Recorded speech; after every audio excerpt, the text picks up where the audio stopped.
Next up, I have a very, I would like to say excited, but on form, Dr. Mike Jones. He's the Managing Director of Impact Minerals. They have been busy bees out there. They're just about to enter another busy period. So I appreciate your time today, Mike.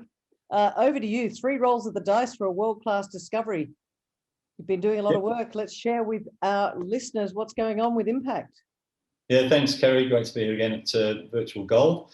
And I am looking for some sympathy from the Eastern States listeners because we're on day 2 of our lockdown at the moment. And actually, day 4. The mental stress has just been so much. I don't know how we're going to cope. But one thing is it's been allowed us to even more focus on entering what is going to be the busiest time probably we've ever had in our history. And we're also more excited about the potential for the next 6 months than any other time as well. So I'm sure everyone has been following the story. We've had a significant drill program at Broken Hill that finished just before Christmas. We started off with planning to sort of drill maybe 8,000-9,000 metres, and we ended up drilling nearly 14,000. That was extended because we've had really great results. And so there's a huge amount of work to be done at Broken Hill. That's one of the rolls of the dice that we're talking about. And then the second roll of the dice, which is actually going to be the first one that we roll, is actually at Commonwealth with the Apsley porphyry copper gold target. We've been working that up. We've got news to come on that, and that's a super exciting target. And then in the background, we did acquire a couple of projects late last year, but one in particular, Doughnut, is a walk-up drill target for gold in the goldfields of WA. Returning home to drill that one, and we think that that's also got a massive chance of a big discovery. So look, we've got 3 great projects. As people who followed our story, we are here for the big win, the big bang, and we think that we've picked the eyes out of these targets to go and drill in the next 6 months. So look, I won't dwell too much on this because we've talked about the story before, but part of our philosophy has really been acquire large strategic ground holdings in very prospective areas of Australia. And my view has always been that if you do that and you've got time and money, you're maximising your chances of success by having the right ground in the right areas. Of course, time and money are often the 2 things that junior companies don't have, but right now we're geared up for a lot of work this year. So we've got Broken Hill, Commonwealth, and then Doughnut, and of course, and we won't talk about today, we have a large ground holding just to the east of the Julimar discovery of Chalice Mining, and we've received quite a bit of interest in that since acquiring that ground last year. So Impact, obviously people will be familiar. We've been around for quite a while. Share price sitting at about 2 cents. We ran up like many companies last year, a lot of interest in the Broken Hill drill program, and we do have significant results to come. It was a bit of a dip after Christmas, a bit of a lull, I think, in the whole market, and we were waiting for results from the lab. But we put out some good results just the week before last, and that's certainly got the interest back in the stock.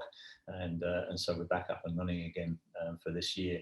And no change in the shareholders, still very strong support from our German shareholders. And we're sitting at just over $2 million in the tank at the moment. Broken Hill, we're there looking for the PGMs along with the nickel and copper.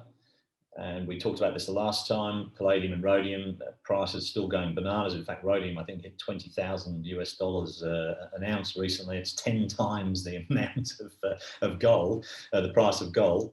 And the Chinese are certainly starting to sit on palladium. They've been stockpiling, and probably rhodium as well. Still excessive demand for both of these metals in catalytic converters for petroleum, and in particular hybrid engines moving as we move forward. So it's a good place to be. Has yet to suffer a short squeeze like the silver market from GameStop. So look, Broken Hill, here's our large strategic ground holding that I talked about. The deposit itself, Broken Hill, if people can see my arrow moving here, is sitting to the north. There's huge silver, lead, zinc potential on our ground, but we've been focused on the nickel, copper, PGE out in this belt to the northeast. And we've drilled 3 areas last year: Platinum Springs, Red Hill, and Little Broken Hill Gabbro, and we delivered breakthrough drill results on all 3 of those. and we can have a look at that as we go Mike, forward. I think you said about the little Broken Hill gabbro, it was starting to light up like a Christmas tree. That's You're right. pretty excited about that one. We are indeed, and in fact, the whole project is really starting to light up as we've made, some of these breakthroughs. And when we get to Little Broken Hill gabbro, remember that's the first drill program ever into that intrusion, which is sort of 6 kilometres long and up to 1 kilometre wide. And yeah, we're seeing basically PGMs in every drill hole that's hit the basement. So it's going to be an exciting time following that up. Now, for those that don't know what a PGM is, it's platinum group metals. That's right. It's 6 metals: palladium, platinum, ruthenium, rhodium, osmium, and iridium. And most people will be aware of platinum and palladium. They're the 2 most common ones. The other 4 are fairly rare. The markets are fairly opaque, but they're all produced as a byproduct of platinum and palladium mining. And but the grades that we're getting for those rare metals in Broken Hill, in the sort of up to sort of 1 to 5 gram levels, are unheard of apart from a handful of places around the world. So there is something very special about these rocks, and that's why I got interested in them from the very start. So this is what we're looking for. So this is Platinum Springs. This is actually a picture of some nickel copper sulfides. It's beautiful material when you see it. And this is exceptional grade of material. So we drilled this hole following up a previous drill hole from many, many years ago. And it's 0.6 meters, 11 grams platinum, 25 grams palladium. It's 1.5 grams of gold. It's 15% combined nickel and copper, and 1.5 ounces of silver. If we can find more of this, it is the richest ore in Australia, and it's certainly a prize worth following. But one of the issues that we've had over the years is that Platinum Springs lies at the southern end of this sort of 9 kilometre long trend called the Morkai trend, which is basically dripping in PGEs plus copper and nickel in rock chip samples. But the drilling that had been done over the last sort of 30 years or so around Platinum Springs, it just wasn't hanging together. And so the problem has always been, how do we focus? And this is a problem for PGE exploration in general. And then we talked briefly about this, I think, the last time, is that they call them no-seum zones for platinum exploration. It's basically very boring looking rocks. You wouldn't know that they're mineralized because the platinum group metals are very fine grained, and it's not detectable by handheld XRF. And so normally you have to send, you drill your mafic or your target rock, and then you send it off to the laboratory, and you wait 6 weeks or 8 weeks now, and you get the results back, and then you do it backwards and forwards, and it just takes forever. And as an example here, mine, I was lucky enough to visit 10 years ago, one of the world's few palladium only mines, and boom, 18 grams per tonne in the most boring looking amphibolite that you've ever seen. So look, we did talk about this briefly previously, but look, we made a breakthrough with all of our work on geochemistry, in which, using a handheld XRF instrument, which is something that we can use in the field to measure certain metals and elements, we've come up with this proprietary ratio, which is actually a very good predictor of grade. And that's shown here in this graph, and it's basically a log linear relationship. And the secret is to think about numbers here that are greater than 10 and 20. So if our ratio is greater than about 20, we're almost sort of guaranteed of getting some PGE grade in the drill hole. And we sort of discovered that as we started the program. And this is explained briefly in this picture here, the map of our drilling.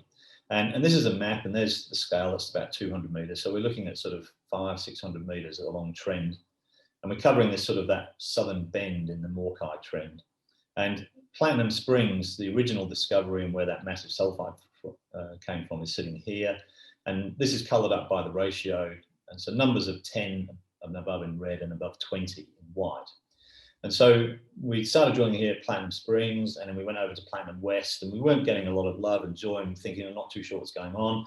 And then we discovered the ratio, and we started drilling at Platte Central.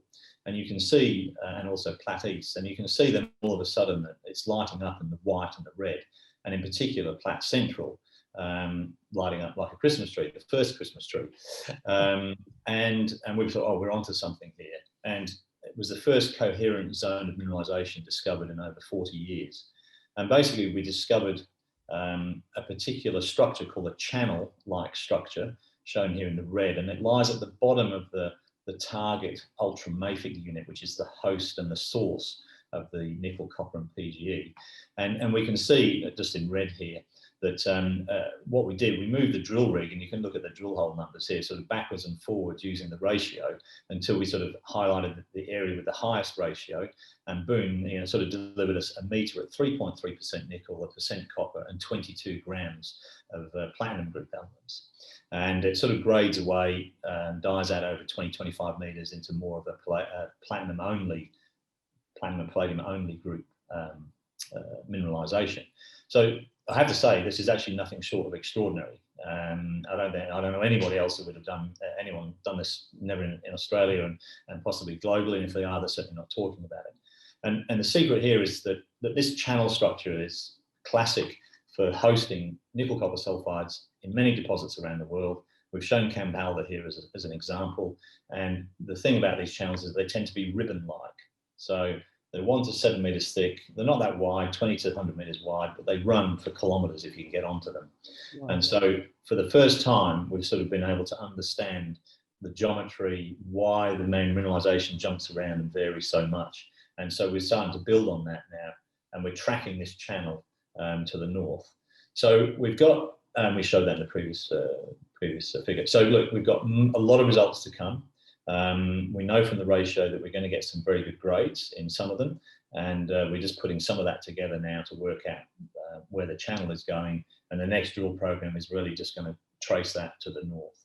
So it's a really an extraordinary outcome. I just I sort of scratch my head myself sometimes. Well, Mike, I've known you for quite a few years, and you know you are showing all the signs of somebody that you've been in this business for a long time, and you're looking at this going, this is a pretty extraordinary moment. Absolutely. And so we've then applied that to our Little Broken Hill area, which, as you pointed out, did light up just like a Christmas tree just before Christmas. And we won't, I don't want to spend too much time because people have seen this before, but we spent a lot of time on researching these rocks during the downturn from 2012, 2017, 18. And basically we've worked out that the Little Broken Hill gabbro, which is this green body here, and it's about 6 kilometers long. It's probably related to our Red Hill intrusion to the north in through here, north off to the left. But it's basically the same age. It's the same chemistry and formed in the same part of the Earth's crust as the giant Jinshuan deposit in China. And it's shown here, Jinshuan is shown here, it's basically the same size. And most of the mineralization there is buried 250 meters below surface, and it's 500 million tons at about 1 to 2% nickel and copper and half a gram of PGEs. And so we basically convinced ourselves there are no impediments, you know, in any big model, you know, geodynamic model, chemistry, blah, blah, blah, that this area shouldn't host a major deposit. And so we started drilling at Little Broken Hill gabbro last year, and it's the first drill program ever, basically, into this gabbro, which seems remarkable. There's only one drill hole deeper than 25 meters before we started. And the outline of the gabbro is shown here in the red on magnetic data. And our drill holes are shown here in white. And we've still got quite a lot of drill holes to come in this central part here. But at the northern part, this is the results we put out just before Christmas. We drilled a number of drill holes, and basically every drill hole over a 1,500 meter strike that's gone into the basal ultramafic unit has returned thick intercepts of low-grade PGEs with areas of higher grade towards the base, trying to form one of these channels. So as an example here, you know, 61 meters at 0.4 gold plus platinum and palladium, that's what the 3 PGEs means, 56 meters at 0.2. Then at the base, then we're getting these thicker zones, you know, 12 meters at 1.5 grams, including a meter at 2.3, 2.6, etc., and 8 meters at 1.3 over in this drill hole here. Again, this is an extraordinary outcome. There is quite clearly a repository of millions of ounces at the base of the Little Broken Hill gabbro. The question is it focused somewhere in a trap that's going to form the world-class deposit that we think is there? And so, again, a remarkable outcome. And when you consider that the whole intrusion is 6.5 kilometers long, and we've only tested a very small part of it, it's, the potential is huge. And also the grade is increasing at depth and a long trend into some fault zones that sort of cross this intrusion. that we interpret as feeder zones. And we've written extensively about this in our announcements. And so we think that these conduits are where the massive sulfide might actually be sitting. And just to finish on Broken Hill, oh, sorry, the slide is not there, but Red Hill that we announced, I took it out just to shorten the announcement, but we did announce before Christmas that the Red Hill intrusion had returned 138 metre intercept at about 0.3 grams platinum plus palladium plus gold, including a 12 metres at 1.5, right on the edge of the Red Hill intrusion. And we believe, based on scientific work done by researchers around the world, that at the base of the Red Hill intrusion is a huge chance of a massive sulfide body, and that's really what we're looking for. And if we find one, I can almost guarantee it'll have the grades like we have at Platinum Springs. It's going to be absolutely fantastic if we find it. So Broken Hill, it is lighting up everywhere. We've made some huge scientific breakthroughs, some exploration breakthroughs. Doesn't get any more exciting than that, and we're looking forward to getting back there as soon as we can, which is likely to be in the second quarter of this year. I'm sure you must have a question at this point, Kerry. No, I thought you were going on to Apsley. That's right. Well, your segue question would have been, and what are you going to do before getting back to yeah, okay. So ladies and gentlemen, this one, I did talk off camera with Mike. This one, I mean, Broken Hill, you are pretty excited about, but this is Commonwealth, which you've had for a little while, and it's very close to Cadia mine, which is a very, very, well, it's a massive mine here in New South Wales, but this is giving you quite a lot of interest as well, and you're going to be doing some more drilling at the end of Feb. That's exactly right, Kerry, and great question. So we put out some soil results, which I'll just review very quickly because I know we're running a little bit short of time, but just north of our Commonwealth project, Alkane Resources has made the Boda porphyry copper gold discovery. It's the most significant discovery of that type of deposit since Cadia-Ridgeway, which is the giant owned by Newcrest down near Orange, and also the North Parks mine owned by China Molybdenum. First significant intercepts since that time, 40 years ago. And it's only a few kilometres north of our boundary. And so middle of last year, oh, that's why I've Red Hill, it's in the wrong place, but there we go. And we put this this information out. So we've identified this thing called the Zinc Doughnut, and we talked about that briefly, before. These Zinc Doughuts are